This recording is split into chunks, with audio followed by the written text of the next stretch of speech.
हरे कृष्णा, राधे राधे। कैसे आप लोग?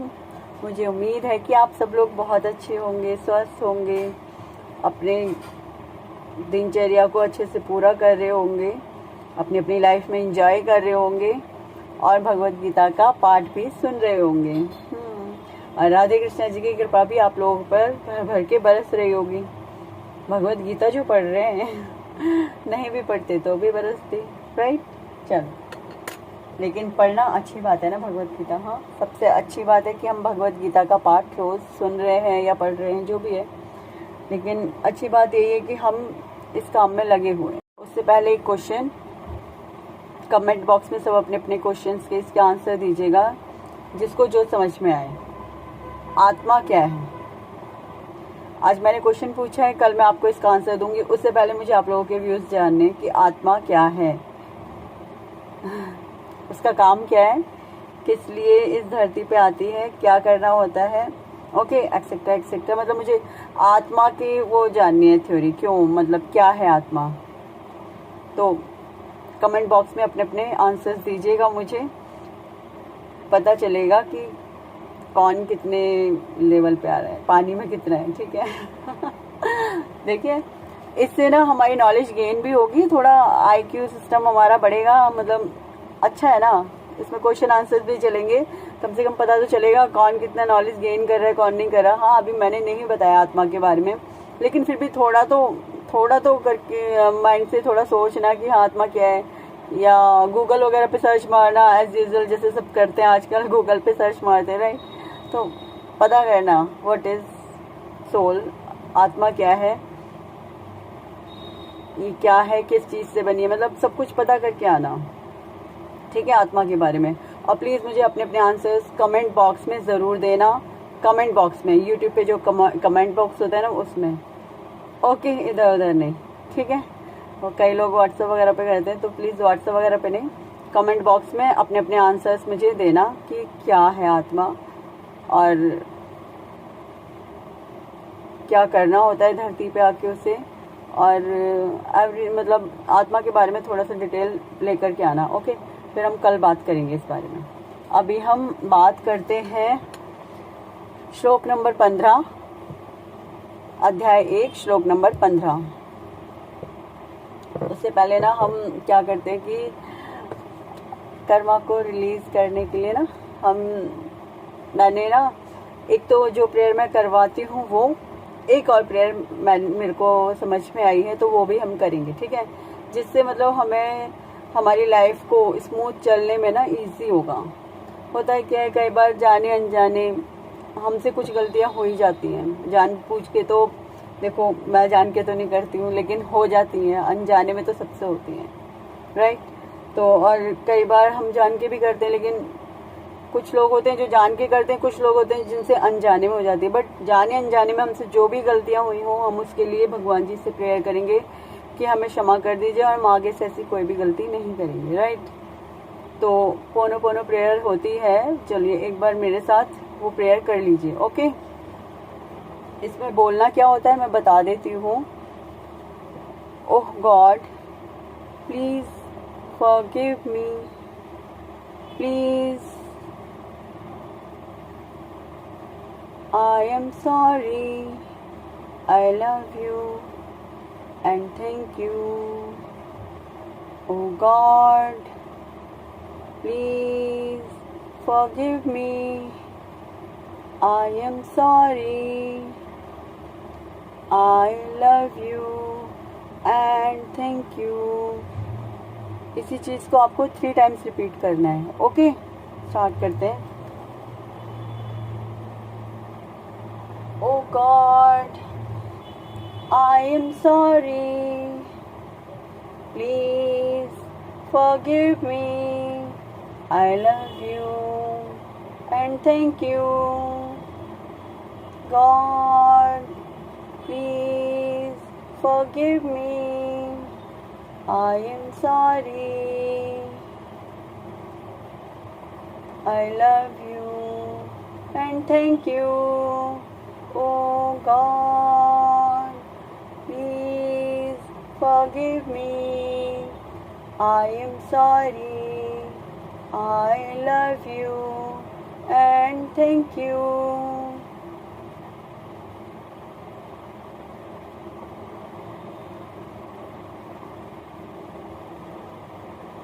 ओके और एक बार वो प्रेयर भी करते हैं हम जो हम रोज़ करते हैं।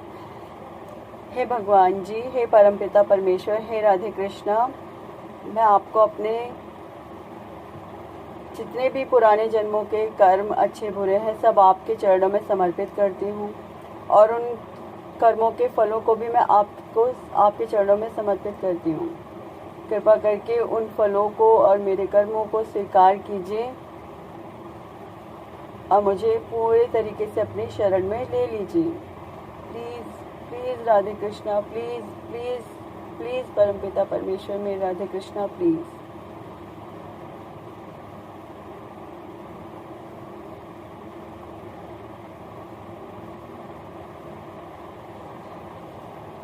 पता है मुझे क्या लगता है कि मेरी वजह से किसी का दिल नहीं दुखना चाहिए और कभी किसी को मैं हर्ट कर देती हूँ या हाँ हो जाता है कभी, तो अंदर से बहुत मन उदास भी हो जाता है।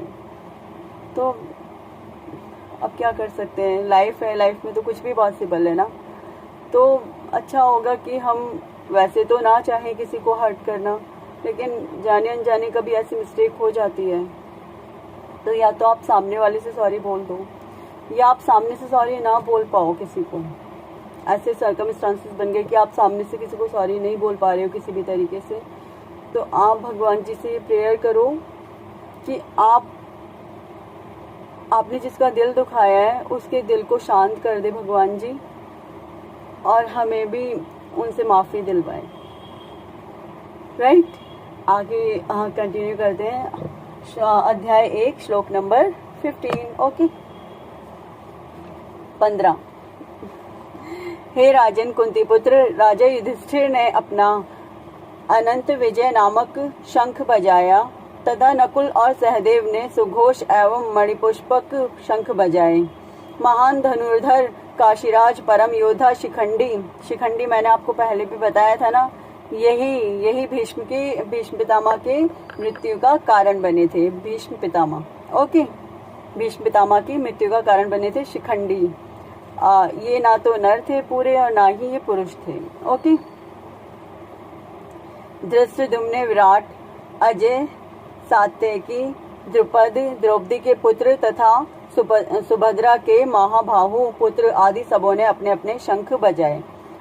पहले क्या होता था, अगर युद्ध की घोषणा हुई कि अब युद्ध हो रहा है, शुरू होने वाला है, तो उससे पहले सब लोग क्या करते थे, उनके पास जो शंख होते थे उनको वो युद्ध की घोषणा के लिए बजाते थे और अपनी जो टीम होती थी पीछे यानी सेना होती थी उनको प्रोत्साहित करते थे कि अब युद्ध का समय आ गया है, अब हमें अपना दी बेस्ट करना है। तो वो ऐसा इसलिए करते थे कि अपनी जो सेना है ना उसको प्रोत्साहित कर सके कि अब हमें युद्ध के लिए आगे बढ़ना है। ओके युद्ध के लिए आगे बढ़ना है।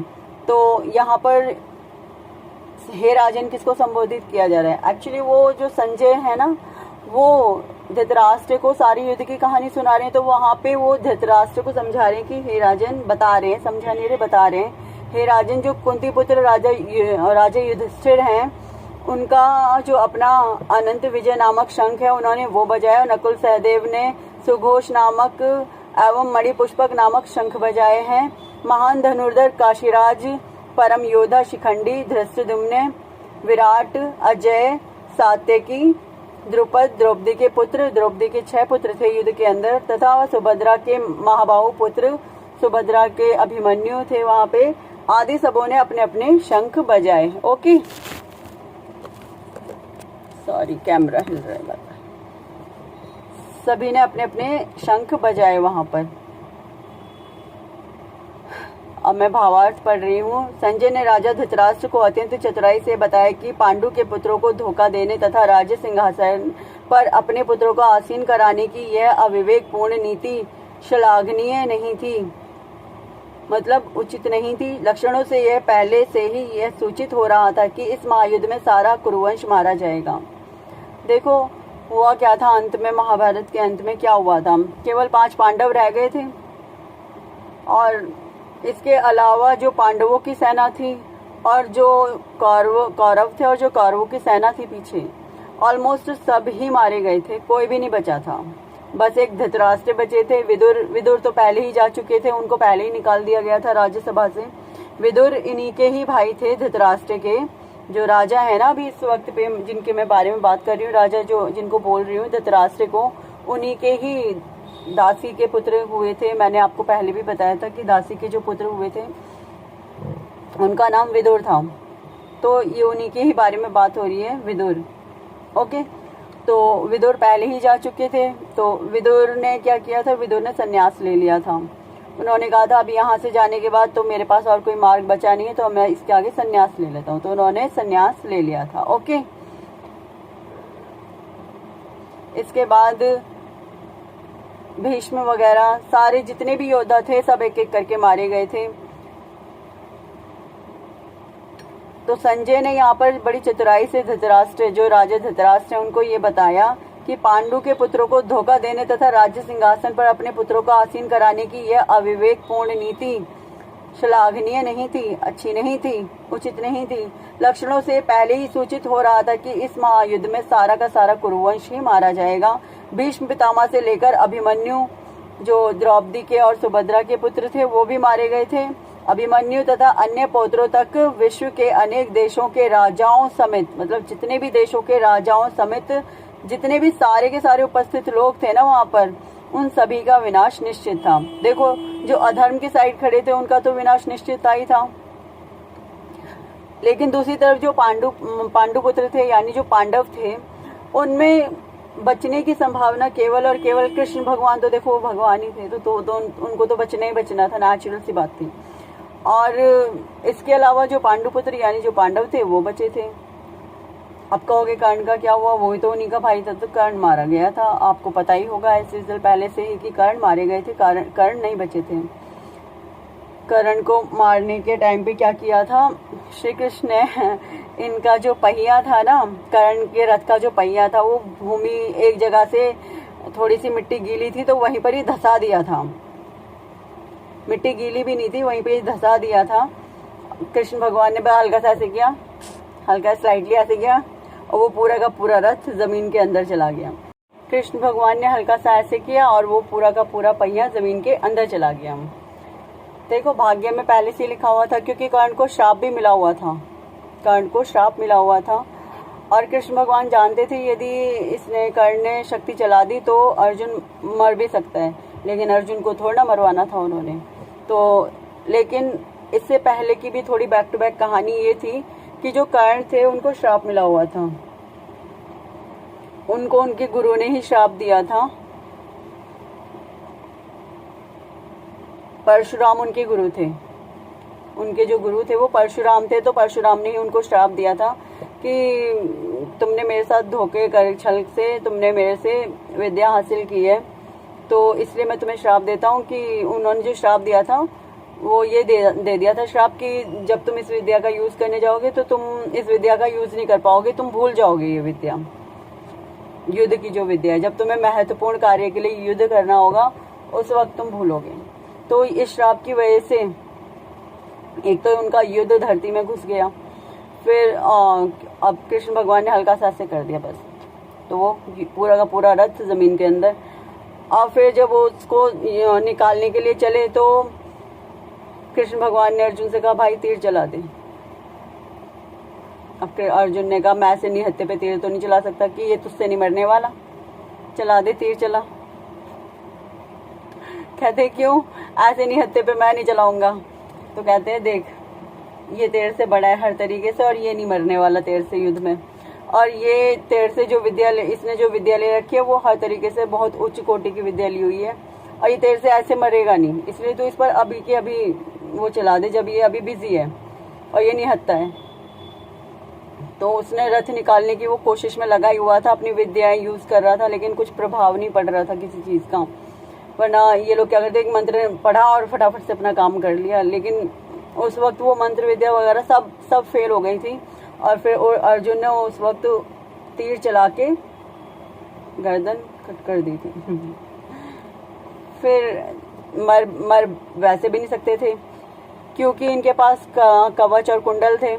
उससे पहले क्या हुआ था, 2-3 दिन पहले जब युद्ध शुरू होने वाला था, इंद्रदेव आकर के इनसे, जब ये सूर्य को जल देते थे, जिस वक्त पे इन्होंने मतलब शपथ ले रखी थी या मतलब कसम वगैरह खा रखी थी कि जिस वक्त मैं सूर्य को जल दूंगा उस वक्त यदि कोई आकर के मुझसे कोई भी कुछ भी मांगेगा, मैं मना नहीं करूंगा देने के लिए। और ये ऐसा करते भी थे, अपना वचन पूरा करते थे।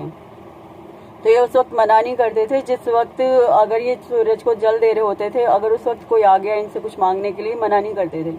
अब इंद्रदेव आ गए और सूर्यदेव को ये बात पता थी कि इंद्रदेव उसी वक्त पे आएंगे। तो सूर्यदेव ने आकर के कर्ण से एक दिन पहले ही बोल दिया था इस बात को कि देखो इंद्रदेव ऐसे ऐसे आएंगे, तो तुम मना कर देना। पहले तो उन्होंने यही कहा कि मना कर देना, मत देना। अब उन्होंने कहा कि देखो मैं ऐसे मना नहीं करूंगा, मैं तो किसी को मना नहीं कर सकता उस वक्त पे, और मैं मना नहीं करूंगा चाहे कुछ भी हो जाए, कि देखो फिर तुम्हें कोई भी मार सकता है, कि अब जो भी हो मैं मना नहीं कर सकता। अब उन्होंने कहा ठीक है, तो फिर तुम एक काम करना, उनसे शक्ति मांग लेना जिससे कि तुम अपना एक काम पूरा कर सकोगे उससे, जो तुम करना चाहोगे उस वक्त पे, वो शक्ति तुम उसी वक्त पे यूज करना। तो उन्होंने कहा ठीक है। अब अगले दिन इंद्रदेव आए, उनसे उन्होंने वो कवच और कुंडल ले लिए, इंद्रदेव ने कर्ण से ले लिए, उन्होंने दे दिए, क्योंकि वो उस टाइम पर आए थे सूर्य को जल देते टाइम पर, और उन्होंने वचन ले रखा था, तो अपना वचन निभाया उन्होंने। ठीक है, अब उन्होंने उनसे शक्ति ले ली। अब वो उसी शक्ति का प्रयोग करने के लिए जब जा रहे थे कर्ण पे, तो वो श्राप फलित हो गया जो इनके गुरु ने, परशुराम ने इनको दिया था। श्राप यही था कि जब तू इस विद्या का यूज करने जाएगा तब ये विद्या तेरे काम नहीं आ पाएगी, तू भूल जाएगा। और वही उसी टाइम पे ही हुआ है, वो भूल गए। फिर अर्जुन को कृष्ण भगवान ने बोला कि अभी काम कर दो, बात का कोई समय नहीं है, बात का कोई समय नहीं, अभी काम पूरा कर दो। तो इस तरीके से कर्ण मारे गए थे।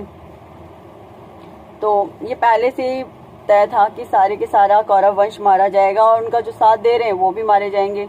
लेकिन अब क्योंकि पांडवों के साथ जो भी लोग थे, अब कहा तो ये जाएगा कि जो लोग पांडवों के साथ थे वो क्यों नहीं मारे गए, वो क्यों मारे गए, उनको तो नहीं मारा जाना चाहिए था। देखो अब युद्ध हो रहा है, तो युद्ध में तो पहले से ही तय था कि सब मारे जाएंगे, सिवाय पांडवों के और कोई नहीं बचेगा, क्योंकि अगला युग शुरू होना था। कलयुग शुरू हो चुका था उस वक्त पे, कलयुग का बिल्कुल फर्स्ट टाइम शुरू हो चुका था उस वक्त पे, या कहो कलयुग शुरू होने वाला था। श्लोक नंबर 16।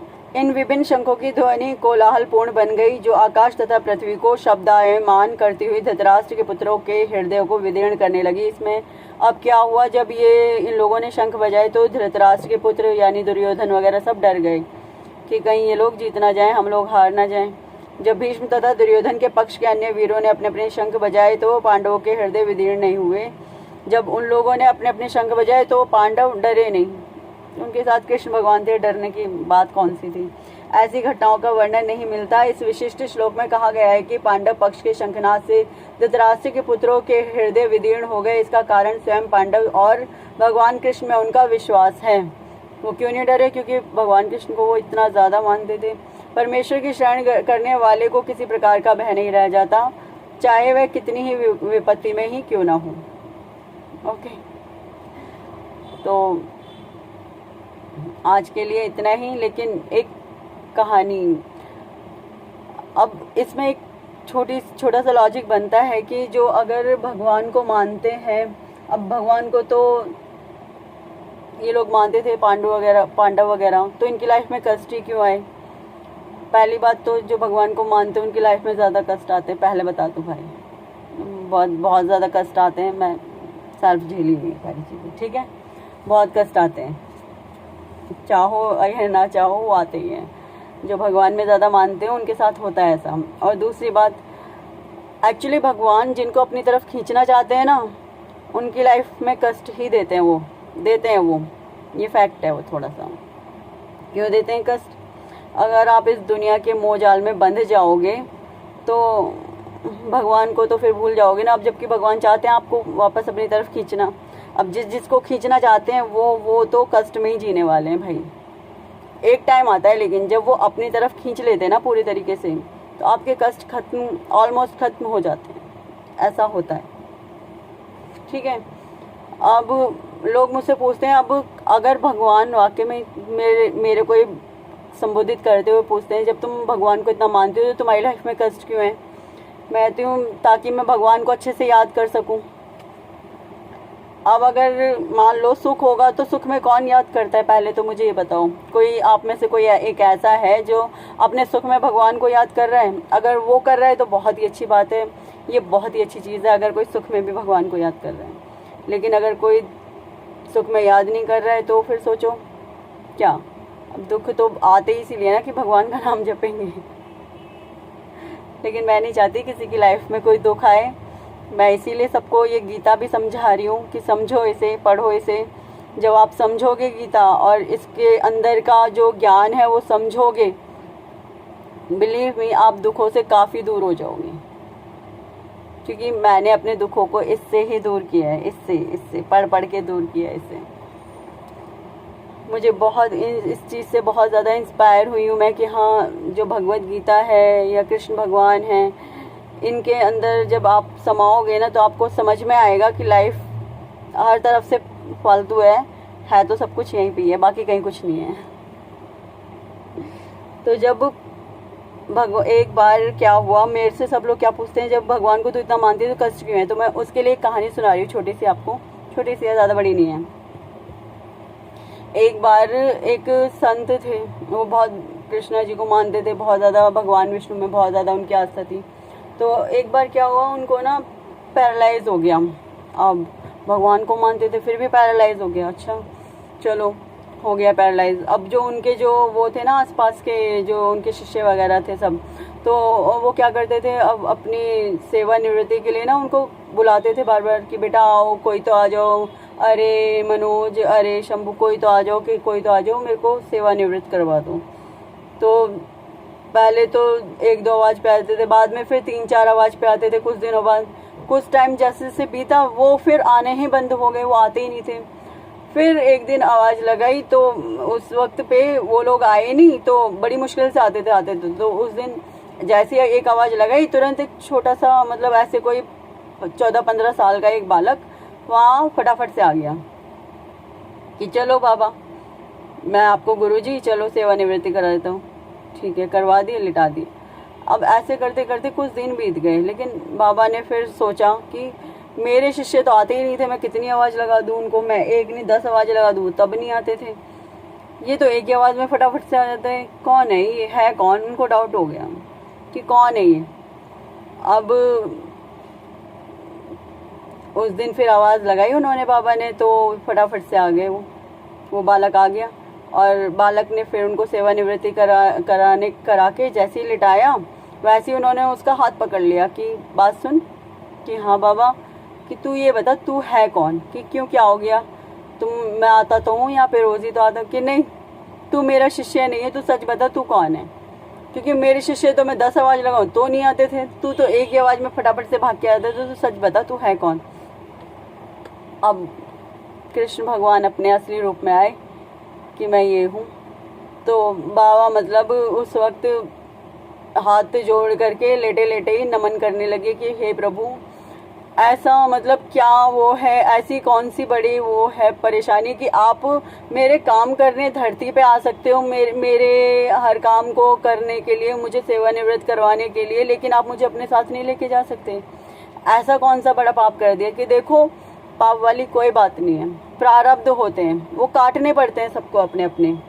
अगर तुम आज ये प्रारब्ध नहीं काटोगे ना, तो कल को फिर तुम्हें जब अगला जन्म मिलेगा तब काटने पड़ेंगे, और फिर तुम्हें वापस उन्हीं प्रारब्ध को काटने के लिए धरती पे वापस भेजा जाएगा। क्यों? अभी तो तुम्हारे प्रारब्ध कट जाएंगे और उसके बाद फिर मैं तुम्हें अपने साथ ले जाऊंगा, फिर तुम्हारा यहाँ आने का दोबारा कोई चांस नहीं है। फिर उन्होंने कहा कि देखो, प्रारब्ध है, मैं प्रारब्ध खत्म नहीं करूंगा, क्योंकि अब खत्म कर दिए तो वो अगले जन्म में काटने पड़ेंगे, वो कभी ना कभी तो तुम्हें काटने पड़ेंगे, आज नहीं काटोगे अगले जन्म में काटोगे, तो इसलिए अब काट लो। अब मैं कटवाऊंगा, मैं साथ रह के कटवाऊंगा। तो सोचो भगवान कितने कितने महान है, उनके गुण, उनका मतलब हृदय कितना विशाल है कि अपने भक्त की सेवा निवृत्ति तक करवाने के लिए वो उसके साथ रहे। और ऐसा नहीं मैं कोई कहानी सुना रही हूँ, ये सच में मैं पर्सनली अपनी चीज़ें, जब मैं पर्सनली चीज़ें है ना मतलब नोटिफाई करती हूँ, ये सच है, दिस इज़ ट्रूथ। की मतलब कृष्ण भगवान को यदि कोई सच्चे मन से मानता है ना, तो मैं देखो कैसे हो रही हूँ इस वक्त, मुझसे बात नहीं हो पा रही है, मैं खुद एकदम से ऐसी हो गई हूँ, मैं रो पड़ूंगी या कुछ भी, क्योंकि वो सच में आते हैं यार, सीरियसली आते हैं। ऐसा लगता है कि